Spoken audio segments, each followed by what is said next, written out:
Pronto, vamos lá. Boa noite.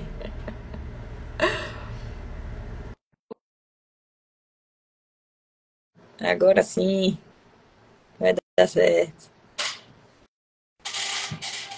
Vamos falar hoje sobre dor no pescoço. Olá, boa noite. Boa noite. Deu certo. Sempre com emoção. O que importa é que deu certo, né, amiga? Que bom. Eu tava no WhatsApp te esperando responder a mensagem. Eu não pensei em entrar pelo Instagram. Muito doido. Tá tudo bem. E Tá tudo aí? bom. Boa noite, doutora Letícia. Boa noite, doutora Carol. Tá tudo bem com você? Tranquilo? Tá Tô na bem. Tô no pé. legal demais. Muito bom. Nossa E segunda você? casa. Tá em casa? Tô Ou na tô na nossa clínica? segunda, a outra casa, Parelho. As, Ok. as duas casas da gente. Hoje vamos falar de um assunto bem massa, né? Que é o assunto de dor no pescoço e disfunção na ATM. É um tema muito, muito legal, porque tem muito a ver com a prática, a minha prática. Uhum. E eu tô super ansiosa pra gente falar sobre isso, porque eu tô super entendida das Sim. disfunções temporomandibulares, então para mim é muito bom conversar com você sobre isso. Coloquei um fone Mas aqui que eu acho que vai ficar melhor. antes da gente começar, eu queria fazer dois convites. O primeiro é para quem está aqui na live, que conhecer alguém que tem dor no pescoço ou que tem esses, né, barulhinho esquisito na ATM, ou então que tem algum movimento muito grande e tal, que já mande aí para quem conhece a live. E o segundo convite, Letícia, é para você falar um pouquinho sobre você, sobre um pouco de você mesmo, da sua Tá, trajetória profissional, pessoal, o que você quiser falar. tá bom. Bom, eu sou Letícia Calistri, sou fisioterapeuta, sou formada pela Universidade Federal de São Carlos, no interior de São Paulo, por isso que eu tenho esse sotaque. É, Depois que eu me formei em 2012, eu fiz o meu mestrado e meu doutorado lá também, na Universidade Federal de São Carlos, com um período que a gente chama de doutorado sanduíche, né, um período de intercâmbio, na Holanda, né? Quando eu fui para a Holanda, eu estudei numa faculdade de odontologia, porque desde a minha iniciação científica, o meu mestrado e meu doutorado, eu estudo as dores da mandíbula e a associação com as dores de cabeça e no pescoço. E lá, apesar de ser uma faculdade de odontologia, eles têm um ambulatório multidisciplinar, composto por fisioterapeutas, psicólogos e dentistas, para o atendimento desses pacientes. Eles desenvolvem pesquisa lá também nesse instituto. Então, foi onde eu estudei por um ano em 2016. E aí, depois disso, eu ingressei tanto na área acadêmica, né, depois que eu voltei, fui ser docente substituta, fui docente na UFSCar e na UFRN, que foi quando eu vim parar no Nordeste, onde estou agora. Sim. E também continuo desenvolvendo pesquisa na área e prática clínica, tanto lá em Natal quanto aqui em Petrolina, com pacientes com DTM, cefaleia e cervicalgia também. É mais ou menos isso. Massa demais. Como foi que você. O que foi que te brilhou os olhos nessa área, assim? Tá. Eu acho que o start, na verdade, foi quando eu tive disfunção temporomandibular na minha adolescência. E eu fui tratada por uma fisioterapeuta, que é a minha tia, que lá de Campinas, que é fisio também. Ela me tratou e eu sarei. Fiquei super bem. Hoje em dia eu não tenho disfunção. Tenho algumas crises pontuais, mas eu não tenho dor crônica. E aí na faculdade, no segundo ano da faculdade, eu tive contato com essa temática através da professora Débora Bevilacqua Grossi, que é da USP de Ribeirão Preto. Ela deu uma aula pra gente e eu me apaixonei pelo tema. E aí eu fui pesquisar isso, né? Eu fiz uma proposta para minha orientadora. Ela também tinha interesse na área e a gente acabou iniciando uma linha de pesquisa nessa área, que não tinha até então, e a gente começou do zero. E hoje são 12 anos de pesquisa desenvolvida nesse assunto lá na UFSCar. Eu fui a fundadora, eu e a minha orientadora. Você, a Bia, não é? É, eu e a Bia. Vocês abriram o mato assim, né? Com o facão. Sim.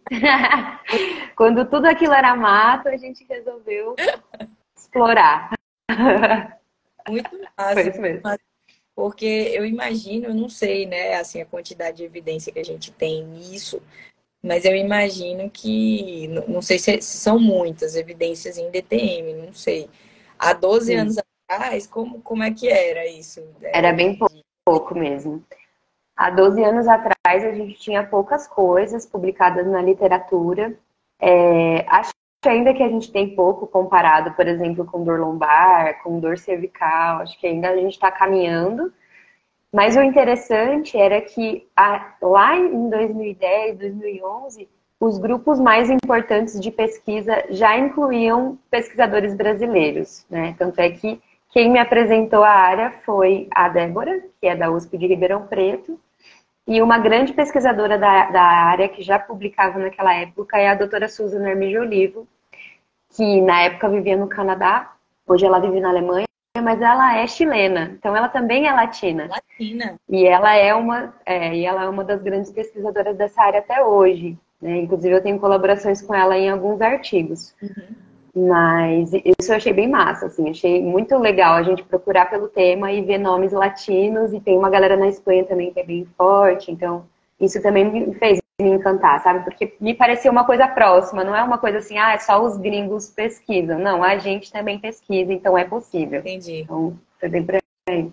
A gente meio assim, América Latina, né? Sim. Continua abrindo facão, mas eu entendi. Você De entendeu? fato, de fato, quando a gente encontra pesquisadores latinos, dá um calorzinho no coração. Dá. É verdade, Sim. mas muito devia ser bem rudimentar quando você começou a É. estudar sobre isso, né? Há 12 anos atrás, né? E associado a isso, né, o meu grande interesse desde o começo foi em terapia manual. E os estudos em terapia manual também evoluíram muito dos últimos 10 anos para cá, né, onde a gente começou a inserir o sham, o placebo, né, o grupo controle, os ensaios clínicos randomizados controlados, mas com melhor qualidade metodológica, são de 10 anos para cá. Então, na época, a evidência era baseada em estudos muito ruins, assim, de qualidade metodológica muito baixa, e em DTM eram quase inexistentes, assim. Então, a gente realmente começou do zero a pesquisar essas coisas. Foi uma crescente, né, nos 10 últimos anos. Aí me fala sobre. Eu queria saber um pouquinho, Lê, assim, né? Essa parte da literatura em si, ela é que eu realmente não pesquiso isso, então eu tenho, né, limitações, eu realmente não sei. O que eu tenho contato, de fato, é com o paciente que tem a disfunção. Então, o paciente chega com a disfunção, faz parte do quadro clínico do paciente, aí a gente começa a fazer uma série de conexões e tal. Da cervical em si. E como é, qual a relação que tem disso? Assim? Porque na clínica vê que isso existe, né? A dor no peito tá. Mas e aí na literatura, como é que isso está assim descrito? Tá. Ó, o que a gente tem atualmente é o seguinte: começou a se mostrar uma concomitância, né? O que é a concomitância? São duas doenças que andam juntas. A literatura começou a mostrar correlação. Então, se eu tenho incapacidade cervical, eu tenho incapacidade mandibular no mesmo paciente e num grau parecido. Quanto maior a incapacidade de um, maior a incapacidade do outro. Isso foi a primeira coisa que foi mostrada na literatura, inclusive foi a Susan que mostrou pela primeira vez. Aí começaram os estudos de mecanismo, tentando entender qual o mecanismo que explica essa relação. E a galera deu uma viajada, assim, os pesquisadores foram primeiro para a parte da postura, porque antes acreditava-se que a postura anteriorizada da cabeça era a vilã, né? Não, todo mundo que tem postura anteriorizada tem DTM. Mas o que eles não percebiam era que havia uma epidemia das duas disfunções e elas não estavam necessariamente relacionadas com causa e efeito, né? Então, sim, estamos todos com a cabeça anteriorizada pelos nossos hábitos diários, até pela biomecânica, né, da cabeça ser pesar mais para frente, etc. E sim, estamos com muita DTM, mas uma coisa não tem necessariamente relação com a outra. Então, essa foi uma das primeiras teorias que surgiram que já foram refutadas pela literatura, que já foi refutada. Depois começaram a pensar um pouco na biomecânica, então, toda vez que eu abro a boca, eu estendo a cervical, e aí se eu tenho uma disfunção cervical, eu posso não ter uma boa abertura da boca. Teve alguns estudos nesse sentido que também não foram muito conclusivos, né? Atualmente, tem duas teorias que estão mais em discussão, que é a teoria da relação neuroanatômica, então que a gente tem uma convergência dos nervos, né, da cervical alta com o nervo trigêmeo, através do núcleo caudal trigeminal. Então, as aferências que vêm de uma região podem influenciar a outra, né? Tanto as aferências dolorosas, quanto as aferências que a gente gera, por exemplo, com uma técnica. Então, eu posso tratar a cervical e ter uma influência ali na TM positiva, né? Por essa interconexão.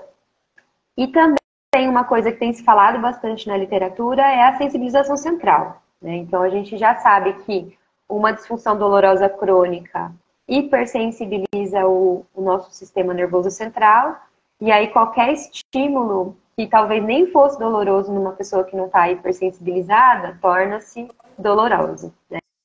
Então, hiperalgesia, alodinia, aí vão surgindo aqueles outros sinais e sintomas de sensibilização central, que podem explicar o porquê que a pessoa tem duas disfunções dolorosas. Por exemplo, na cervical e na ATM, mas pode explicar também por que a lombar estaria relacionada com a dor, a cabeça, né, dor de cabeça. Aí a gente pode fazer várias interrelações, na verdade. A sensibilização central não é específica sobre a cervical, mas sobre dores no corpo em geral. Entendi. Entendeu? Quer perguntar alguma coisa sobre isso? Tipo assim, o que eu fiquei pensando foi, por exemplo, em relação à parte clínica, agora fazendo paralelo, né? Uhum. Então, do que tem na literatura Tá. e tal. Aí, caminhando. Isso, na sua prática clínica, digamos, Tá. você percebe correlação com o que, assim? Tá. Com aquelas pessoas que têm disfunção temporomandibular e dor no pescoço, que você percebe? Tá. Antes de entrar na minha prática clínica, na verdade, Carol, acho que depois que vem os estudos de mecanismo, tem duas etapas também que são importantes. A primeira são os estudos de diferença, que eles começaram a explorar. O que tem de diferente na cervical de uma pessoa que tem DTM em comparação com uma pessoa que não tem DTM? Né? Então, agora a gente não está mais falando de mecanismo, tentando explicar essa relação, mas sim como que eu trago isso para a minha prática clínica, de forma que eu vou receber um paciente com DTM e eu preciso avaliar o cervical dele. Então, o que eu vou avaliar? E aí os estudos trouxeram evidência sobre déficit de mobilidade. Então, o paciente com DTM tem pouca mobilidade da cervical global e também da cervical alta. Então, vários estudos transversais comparando grupos mostraram isso, e na prática clínica é super visível isso. Isso, principalmente da cervical alta. Da cervical alta, verdade. Principalmente. Então, aqueles testes que a gente faz em flexão, rotação da cabeça, para testar a mobilidade da cervical alta, são bem interessantes para a gente verificar isso. Sim. Aí surgiram os estudos de força da musculatura da cervical, tanto a musculatura superficial, flexora e extensora da cervical. Isso também foi comprovado que as pessoas com DTM têm déficit de força, principalmente dos flexores. Os extensores nem tanto, mas os flexores bastante. Você tá rindo porque você fez esse teste esse final de semana e você falhou miseravelmente. Foi, eu falhei mesmo. Não é? Exato. Então, o pescoço das pessoas com DTM tem pouca resistência, né? Todo E mundo com aí, pescoço forte. todo mundo com o pescocinho fraco e a cabeça pesada. Sim. Que mais? E os flexores profundos também, que é uma coisa que eu trabalho bastante na clínica, é a performance dos flexores profundos. Porque aí a gente tem o equilíbrio, né? A gente tem os músculos superficiais, que normalmente estão tensos e com pontos de dor e hiperativos. Por quê? Por causa de um déficit de performance nos músculos profundos. Então, assim, qual que é um erro comum, por exemplo, da gente, que eu vejo muito na prática clínica? A gente vê aquele monte de ponto de tensão em trapézio, em esternocleido, em suborbitais, e aí eu fico liberando eles, e libero, e faço agulhamento, e faço massagem, não sei o quê. E o paciente não melhora a longo prazo, ele pode até melhorar a curto, médio prazo, tem um alívio imediato, mas se eu não trabalho a musculatura profunda para estabilizar aquela região, esse déficit ele vai se prolongar, ele não vai se resolver. Né? Então eu posso liberar, mas se eu não der um protocolo de exercício para o meu paciente fortalecer a musculatura superficial, mas também a profunda, eu não vou conseguir efeitos a longo prazo. Então isso é uma coisa muito clara, assim, que a literatura mostra, a gente aplica e dá resultado. Isso daí que você falou foi super importante, porque isso no consultório, assim, é algo muito frequente e faz uma super, uma super conexão com a questão de antagonista do pescoço, né? Digamos, a Sim. gente pode ter pontos de tensão que estão relacionados com o super estiramento e não só com a super contração. E aí a gente vai lá, fica lá naquela musculatura e tal, que tá super, super, super fraca, cheia de ponto de tensão, mas a gente não tá ativando a musculatura antagonista, né? Que é justamente a flexora. E aí a gente, isso, a gente automaticamente vai liberar a outra. Então, faz total sentido isso, né? Se a musculatura flexora, ela tá fraca, a gente tem uma hiperativação da musculatura posterior. E aí, se a gente fica lá tentando liberar, mas a gente não fortalece o antagonista, de fato, o paciente ele não vai melhorar. A gente pode pensar nessa forma e a gente pode pensar em relação a profundos e superficiais. Né? Porque aí, se eu tenho a musculatura, é igualzinho da lombar, a gente pensa no core, né? A musculatura profunda da cervical é o core da cervical. Se eu não trabalhar a estabilização, né, e deixar aquela estrutura mais com melhor controle motor, não adianta eu ficar liberando a musculatura superficial, porque aquilo ali é como se fosse uma consequência. A gente vai ficar tratando sintoma e não tratando causa. Né? Então, é bem por aí. Muito mais E aí, associação com a lombar, viu? é, Muito bom mesmo. se a gente, porque assim, na lombar a gente tem muito mais informação, né? Sim. Então, se a gente traz o que a gente tem já de estudos da lombar, algumas coisas a gente consegue reproduzir também para cervical. Né? Tem que ser, porque se a gente for esperar, né, a evidência chegar lá, a gente vai ficar patinando, né, na prática clínica. Então, algumas coisas a gente consegue fazer generalizações, sim. E a lordose é a mesma, né? Curvatura, né? A gente tem uma lordose lombar. Então, isso. São funções diferentes, mas a estrutura é bem parecida. E o que eu queria falar também, que a gente chegou, né, no step no passo daquela diferença entre a cervical do paciente com e sem DTM. E a gente já tem também na literatura, e isso realmente de 10 anos para cá, que são os ensaios clínicos. Né? Então, a gente já... Desculpa, que tem chegando aqui. Eu tô na recepção hoje. Tudo bem. Sim, a bike, tá tudo bem, pode fechar. Pronto, Lê, desculpa. Pronto, imagina. Foi. Vai lá. Então. Shoot. E a gente chegou já no momento que a gente tem os ensaios clínicos com protocolos para cervical, para tentar entender, beleza, eu tenho um paciente com DTM. Não necessariamente ele tem dor cervical. A maior parte deles tem. Mas os estudos, eles nem focam muito nisso, na verdade. E aí a gente trata algumas disfunções cervicais, como déficit de mobilidade, déficit de força, de controle motor, e avalia o que acontece na ATM.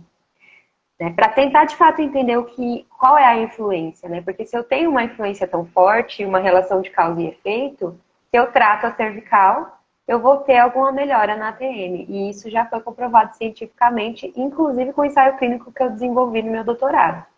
Fala sobre isso, mulher, pelo amor de Deus. Fala.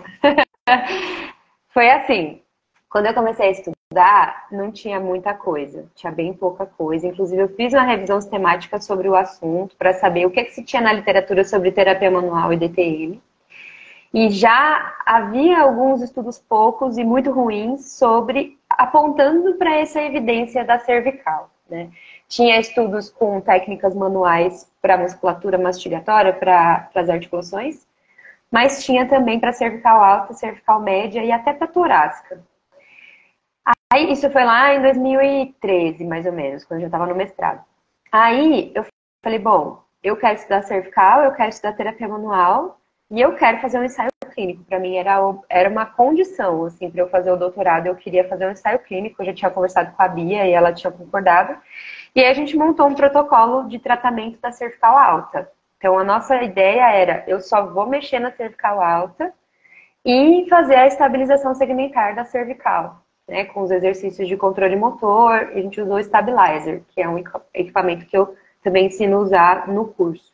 Uhum. E aí, a gente fez esse protocolo de 5 semanas, 10 sessões, comparamos as pessoas que recebiam tratamento com as pessoas que não recebiam tratamento nenhum. E o que a gente mostrou foi uma redução da dor orofacial, então a dor na região da mandíbula, uma redução da dor de cabeça, então as pessoas que também tinham dor de cabeça diminuíram o impacto da dor de cabeça, é um questionário. E só, foi basicamente isso, porque tinha algumas outras variáveis, como por exemplo, a abertura da boca, a função mandibular, isso não mudou. É importante falar o que não mudou também, né? Porque não é milagre. Veja que você mudou, né? Dor de cabeça, meu Deus. Incrível. Aí as duas queixas principais normalmente do paciente é dor na região da mandíbula e dor de cabeça. Essas duas queixas realmente diminuíram, é clinicamente importante, é estatisticamente significativo, tudo bonitinho, bem bonitinho. Agora, algumas coisas mais relacionadas à mandíbula, não tanto, porque a gente não mexeu na mandíbula. Então, e 5 semanas às vezes não seria tempo suficiente para ver essa melhora. Talvez um pouco mais de tempo. Né? Entendi. Nossa, mas Isso. fantástico. Muito Foi bem interessante. legal. Veja bem, pelo que eu entendi, vocês só mexeram nessa partezinha da cervical, na cervical mais alta, né? Do exercício de controle motor e também Isso. vocês fizeram mobilização também. Fizemos 2 tipos de mobilização da cervical alta, não manipulamos, a gente não trabalhou com técnica de alta velocidade. Foi Mulligan que você fez? Eu fiz o Mulligan, eu fiz uma inibição de subhospitais e fiz uma técnica de tração com flexão da cervical alta, que é uma técnica que eu já tinha aplicado num estudo anterior, que tinha muita resposta boa dos pacientes e que eu uso na clínica essa técnica até hoje. Ensino todo mundo que faz o meu curso, aprende a fazer esse negócio, porque é muito bom. E o exercício da estabilização, que também é para esse efeito a longo prazo, sabe? Senão a gente teria um efeito muito a curto prazo. Porque os estabilizadores, você educando, educou, né? E é rápido. É um protocolo rápido. Você educando, educou, né? Normalmente o paciente não sabe fazer a contração. Depois que ele aprende, ele evolui bem rápido. Então depende um pouquinho da consciência corporal de cada um. Como eu trabalho normalmente com indivíduos mais jovens, é mais fácil. Quanto mais a idade avançada, às vezes a pessoa não tem tanta consciência. Não generalizando, lógico que tem um monte de gente que sabe fazer e tudo, mas no geral, e eu também trabalho, normalmente, todos os meus estudos de ensaio clínico até agora foram com mulheres, que normalmente também têm uma melhor consciência corporal pelo tipo de atividades que fazem, né? Atividade física, de dança, etc. E acaba facilitando, né? Mas, enfim. E as mulheres, elas são, né? Assim, pelo menos até onde eu sei, não apenas na clínica, mas nos estudos também, assim, a incidência de dor cervical é muito alta, né? Em mulher. Das três. De dor de cabeça, de disfunção temporomandibular e de dor cervical, a prevalência maior em mulheres. É por isso que a gente foca os estudos nessa população, que é mais fácil de encontrar. Essa é a verdade. E assim, é a população que, o que a gente está vendo é a população mais afetada, né? Então, afetada, não é que os homens não sejam importantes, mas talvez isso não seja tão, digamos assim, não atrapalhe tanto a vida deles quanto atrapalha a vida das mulheres, né? Por exemplo, do papo de cirurgia, que a gente fala em outra live, né? Que aí não tem, né? Não, aí tanto faz. As cirurgias Ela, Vamos falar de cirurgia mais pra frente. a gente fala na próxima. Sim. Mas, show de bola, show de bola. Então, assim, você hoje, se você pudesse definir, assim, o que é importante para você de tratar um paciente que tem dor no pescoço e ou disfunção temporomandibular, Uhum. seria fundamental, assim, o que a gente tem que fazer? Tá.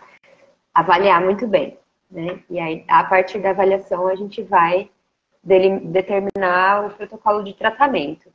Mas uma coisa que eu não falei, que eu acho que é importante falar, é o aspecto biopsicossocial, né? Então, agora vamos para a clínica, né? Claro que pautado na literatura, porque ela tem apontado várias coisas em direção a isso, mas dor crônica, se a gente olhar só para o biomecânico, para o biológico, a gente vai perder muito, né?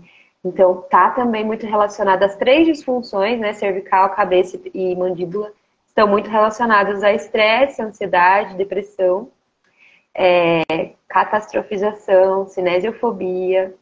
Então, tudo isso tem que ser minimamente avaliado e abordado. Então, aí entra a parte de educação e neurociência da dor, entra a parte de educação de hábitos parafuncionais. Então, o paciente que é bruxista, que aperta os dentes durante o dia, durante a noite, que faz atividades parafuncionais com a mandíbula, isso precisa ser identificado e orientado, né? É muito importante. Então, vamos sair um pouquinho da cervical, vamos falar de musculatura mastigatória, pontos de dor, né? Mesma coisa, eu vou ficar soltando, eu vou liberar, eu vou agulhar, vou fazer tudo com essa musculatura. Se eu não tirar a causa desses pontos de dor, ou pelo menos minimizar isso, não vai melhorar. E tem muito fisioterapeuta que se frustra com o tratamento de DTM, porque não vai na causa, vai no sintoma. Né? E eu falo isso no meu curso, nas minhas palestras o tempo todo. Tratar paciente de DTM não é fácil, mas a gente tem onde buscar conhecimento e a gente tem que ir na causa, não tem jeito. Porque senão a gente fica patinando. É aquele paciente que fica com a gente meses, não porque a fisioterapia está fazendo bem para ele, mas porque ele fica entrando em ciclos. Melhora um pouquinho, piora um pouquinho. Aí entra num pico de estresse, não sabe manejar o estresse, piora de novo. Né? Isso é muito comum. Já teve uma paciente, né? Tipo, bem recente, na verdade, não faz muito tempo, não. E essa paciente, ela veio fazer uma avaliação e no dia você estava até viajando, por isso que ela veio para mim. Porque atualmente, como você está aqui na clínica com a gente, foi DTM, eu já coloco na sua mão, porque eu sei que você tem muito mais conhecimento do que todo mundo aqui. Imagina. Sim, claro, indiscutível. Ela chegou para eu fazer a avaliação dela, e aí eu avaliei e tal. Nada anatômico, biomecânico, me chamou muita atenção, sabe? Uma paciente muito tranquila nesse quesito físico, digamos assim. Uhum. Quando a gente for para observar fatores biopsicossociais relacionados, né? E assim, eventos na vida dela, onde começou a ter aquela dor, eventos, né? Quando foi a primeira vez, aí esses eventos, aí pronto, existia uma conexão entre os eventos. Aí ela veio para avaliação, veio para o retorno, a gente sempre faz isso, né, para acompanhar e entender melhor o quadro antes de dizer qual vai ser o tratamento. E aí no retorno eu falei, olha, você está bem da intervenção que eu fiz com você na avaliação, você precisa terapia, né?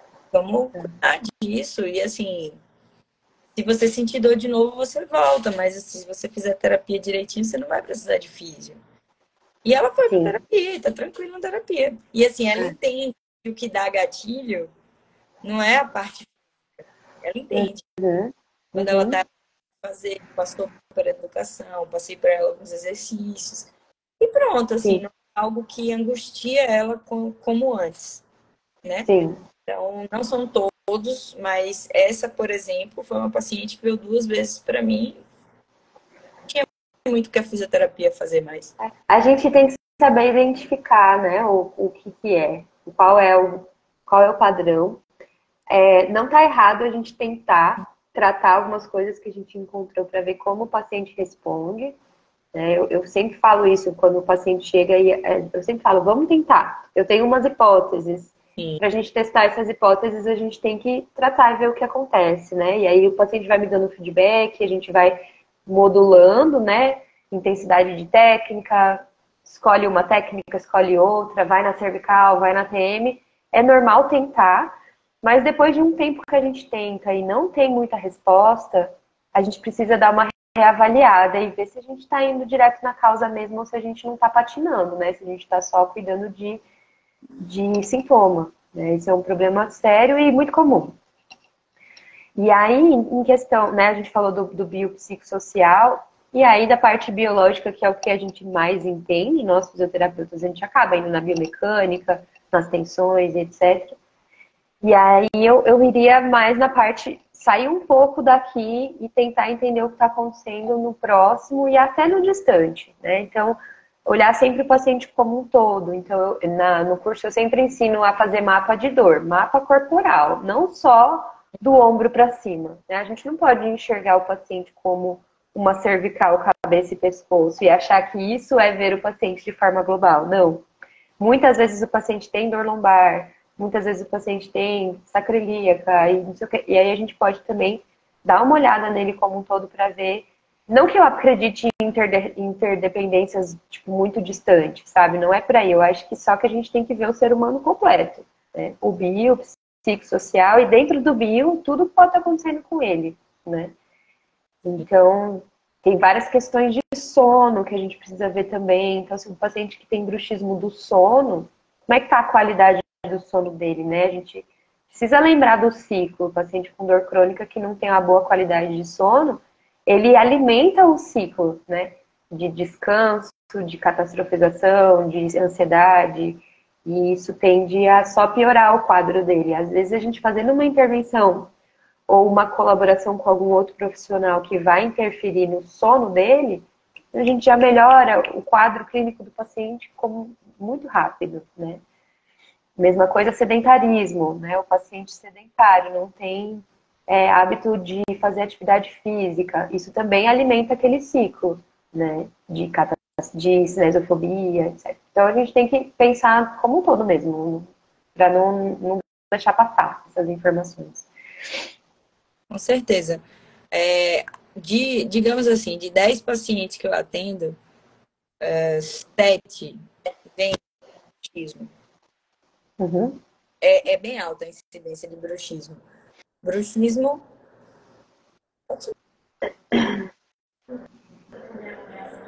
Perdão, como é o nome da senhora? Pode subir, Ed. Ela ainda pode subir. Bichinha. Me desculpe, perdão, Edna. Pode subir, pode subir. O nome é Milena. Pode subir. Primeiro dia dela. Me Ai, passei. meu Deus. Ela estava aqui tão concentradinha. Eu acho que ela tá gostando, tá esperando alguém. Tava prestando atenção. Não, foi. Eu não sei o que eu tava falando. O que é que tá falando? Você tava falando que 7 de 10 pacientes seus têm bruxismo. Sim, assim, paciente meu, dois tipos. Dor crônica, aquela dor que já passou por todo mundo, ninguém resolve. Manda pra Carol. Uhum. Aí manda pra Carol, pronto. É esse paciente ou paciente pré e pós-cirúrgico de coluna. Uhum. A grande maioria desses pacientes, né, assim, 70% deles vem com bruxismo, ou de prensar ou de ranger. Um dos dois que aumenta. Nem todos têm dor na ATM. Sim. Então, a minha questão aqui é o seguinte: o que eu penso assim, né? Eu penso de uma forma, clinicamente, mas eu queria te perguntar, jogar a bola para sua quadra, para você me dizer o que você acha. O paciente não tem dor, mas ele tem a disfunção ali, né? Aquela disfunção e tal. A gente olha para ela ou a gente não olha para ela? A gente trata ou não? Tá. Vamos lá. Duas coisas. Disfunção é uma coisa, bruxismo é outra, né? Bruxismo é um sinal que a gente encontra. Ele pode estar relacionado à dor, inclusive a literatura mostra que o bruxismo é um dos fatores, né, de risco para desenvolvimento de disfunções dolorosas. Então, quando eu vejo bruxismo ou atividades parafuncionais, eu oriento, né? É bom a gente controlar isso quanto antes, o mais rápido possível. Então, à noite, né, bruxismo do sono ou noturno, é muito mais difícil de controlar, por isso que usa placa para proteger os dentes, não quebrar os dentes, etc. Beleza? Durante o dia, minimamente orientar o paciente para que ele perceba isso e tente minimizar. Tem muita gente que faz esse tipo de atividade durante a atividade esportiva, por exemplo. Então, aí é perigoso, porque envolve força, aí a pessoa pode quebrar dente, etc. Então, esses tipos de atividade, eles trazem outros problemas além da disfunção, né? Quando está relacionado à disfunção, eu oriento, com certeza, é das peças-chave. Em relação à disfunção, a gente precisa lembrar também que às vezes o paciente tem um estalido só. Tipo, uma crepitação, um estalido, que ele escuta de vez em quando. Isso eu já não acho, não só eu acho, mas a literatura também apoia, que não é um fator de risco. Então, muitas pessoas têm o estalido a vida inteira, assim como tem a crepitação no joelho a vida inteira, e não vai desenvolver osteoartrite. Tudo bem, né? Ele vai sobreviver. Então, isso não. Isso, se o paciente apresenta isso de forma isolada, não é o caso de tratar e de ficar mobilizando, nem fazer nada. Então, assim, o bruxismo sim, porque está correlacionado. O estalido isolado, não. E aí, se tem correlação com dor e com perda de função, porque disfunção é perda de função. O que é? Dor para mastigar, dor para falar, não estou conseguindo falar por muito tempo, fadiga na musculatura, isso é disfunção. E ela pode ser dolorosa ou não. E aí a gente trata, né? Mas se é uma coisa muito isolada, um estalido, alguma coisa assim, aí não é o caso. O bruxismo, ele já tem bastante relação comprovada cientificamente, então a gente precisa pelo menos orientar. Muito bom, top. Geralmente eu faço na prática clínica. Hoje eu vou olhar já com outra perspectiva, né? Depois disso que você falou, extremamente importante. Extremamente importante para quem trabalha com dor crônica. Isso que você acabou de... Muito importante mesmo. Ajuda bastante. Pode falar. Tem uma coisa em relação a pacientes com dor crônica, tem algumas medicações que aumentam a atividade, o bruxismo. Então, tipo sertralina, tem alguns ansiolíticos que você olha lá na bula e o bruxismo é efeito colateral. Menina, isso precisa ficar esperto. Porque às vezes o paciente vai ao psiquiatra com algum problema que justifique o uso de uma medicação desse tipo. A gente não está discutindo isso, tá? Não estou discutindo a medicação, não é isso. Só que o psiquiatra ou o neurologista, a pessoa que indicou essa medicação, não sabe que o paciente já tem um bruxismo e que aquela medicação pode aumentar. Então isso é uma coisa que a gente precisa prestar atenção, tá? Porque às vezes é uma reação, um efeito colateral da medicação. Então, sempre perguntar para o paciente que remédios ele está tomando e dar uma olhadinha. Às vezes a gente pode inclusive perguntar: você achou que esse bruxismo que você está sentindo, esse apertar dos dentes, essa fadiga, piorou depois que você começou a tomar essa medicação? Porque pode acontecer. E a gente sabe que o paciente com dor crônica faz uso dessas medicações muitas vezes. Então, isso é uma coisa que precisa ficar esperto. Nossa, isso é demais. E tem a ida e tem a vinda também. O paciente chega, né, que tem um quadro de bruxismo, aí a gente, ok, tá orientando e tal, e o paciente está em tratamento psiquiátrico, né, com medicações já políticas e tal, antidepressivos. Tem essa via e tem a outra via também, que é a via da gente perceber que existe uma indicação para o paciente consultar com o psiquiatra. Então, quando a gente, pelo modelo biopsico, né, que a gente está falando, biopsicossocial, se a gente percebe que o paciente ele tem uma necessidade de ir para o psiquiatra, vamos indicar. Mas, sabendo disso, né, agora a gente já pode encaminhar com observação, né? O paciente foi encaminhado para o psiquiatra, né? Entretanto, tem histórico de bruxismo, que sabemos pela literatura que é algo que pode aumentar com o uso de sertralina. Então, assim, para saber disso é muito importante também. Isso é uma coisa que é uma coisa que eu não sabia, por exemplo. E porque alguns pacientes meus fazem uso de sertralina. É super comum. É uma coisa muito comum, então tem paciente que faz. O que eu fazia, antes de você falar, além disso, né, que eu vou começar a fazer agora, é o seguinte: percebo que tem uma relação com a dor crônica, organizo, assim, oriento nessa parte biopsicossocial, que sempre está na pessoa com dor crônica, é algo que é inerente, assim, é muito difícil não estar relacionado, sabe? Quem tem aquela dor antiga, muito, muito antiga, é muito difícil estar relacionado. E geralmente o que eu faço é tratar a causa principal e passar pelo bruxismo para fazer a educação, desativação e educação. É tipo isso, né? Tô certo, né, professora? É isso. Tá certo. Tá certo. Assim, a gente tem que ter em mente que, né, a disfunção temporomandibular, a dor de cabeça, é uma dor crônica. A gente nunca vai conseguir fugir muito disso, né? O que tem sido publicado na literatura para dor crônica se aplica também a esses pacientes. Então, é bom que a gente consegue pautar o nosso tratamento nessa literatura que é muito mais ampla do que a literatura específica sobre DTM, né?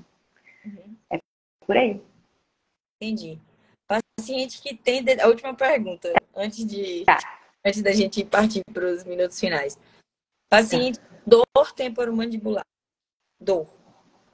Na ATM. E dor cervical. Começa por onde? Primeiro. Pergunta de $1 milhão.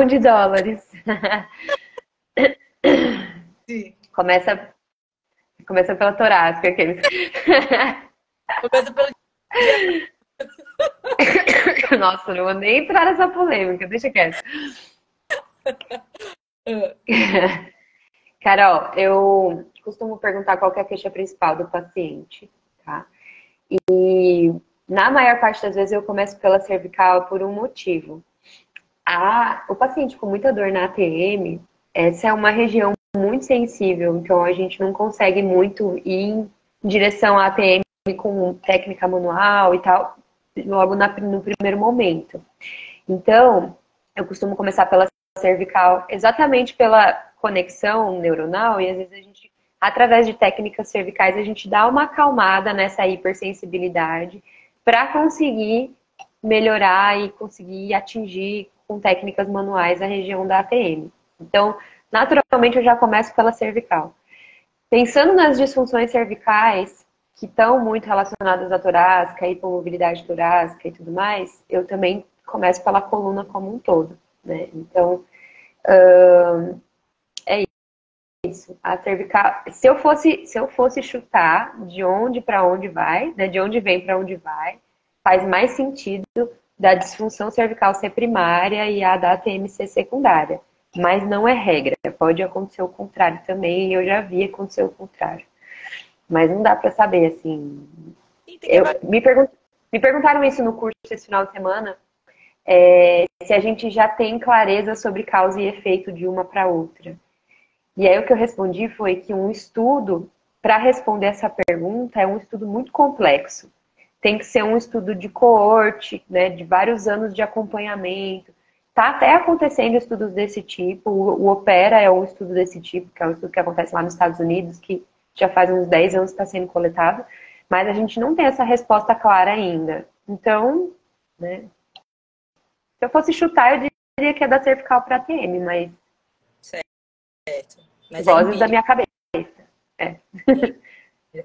Faz sentido, né? A teoria da hierarquia dos tecidos, que é uma coisa que eu vi na osteopatia, no curso, é aquela coisa, libera hierarquia, nervo, músculo, Uhum. articulação por último, né? Uhum. Nervo, músculo, conjuntivo, articulação por último. Uhum. Geralmente, eu sempre começo pelas raízes. Eu Tá, na começo inervação, né? pela inervação. Isso é uma Faz sentido. prática, assim, é por onde geralmente eu começo e vejo que as coisas estão funcionando. Mas é como Uhum. você falou, é avaliar, né, o paciente. Na saúde a gente precisa ver cada caso é um caso. Isso. Bem individual. É. É bem por aí. Bom demais, bom demais. Queria que você, a gente já está se encaminhando aqui para 8h30, você desse aí suas mensagens finais, suas mensagens de luz, finalizar. Tá, deixa eu pensar. Posso falar um pouquinho do curso? Posso dar uma divulgada no nosso curso? Tá, Muito importante. tá. Eu acho que essa é a mensagem final. Eu acho que, pessoal, o que eu tenho visto é que a gente tem que aproximar a prática clínica da pesquisa, né? Temos pessoas produzindo pesquisas muito boas e temos pessoas fazendo uma clínica muito boa. Eu vejo pouca colaboração e comunicação entre esses dois grupos, né? Felizmente, eu tenho o privilégio de conseguir conversar um pouco com as duas comunidades, com a comunidade acadêmica e com os clínicos através de cursos, palestras e coisas que eu tenho feito e a minha prática clínica. Então, a ideia do meu curso, né, que a gente está lançando, já dei cursos online, vocês estão aí no perfil do Rampazzo Calistri, e a gente tem feito cursos online, mas agora com uma pegada do curso presencial, né, porque sabemos que a parte prática é a mais legal e todo mundo espera, e todo mundo aprende muito mais na prática, é aproximar, né? Então eu trago sempre o que está na literatura, eu tenho a honra de trazer estudos que foram desenvolvidos pelo grupo de pesquisa do qual eu faço parte, isso é muito legal também.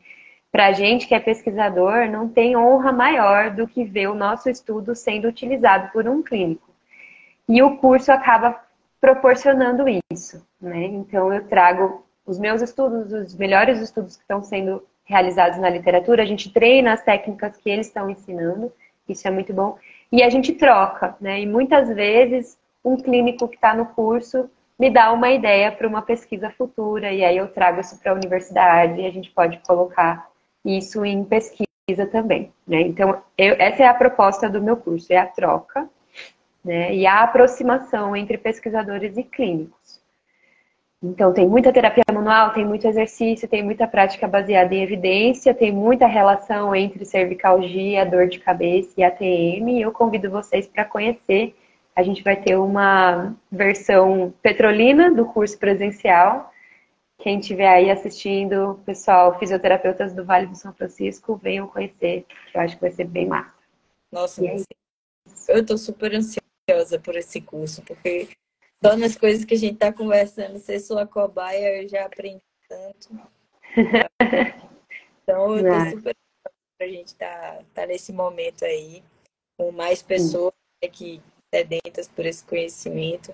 É tão importante a gente saber disso aqui na região.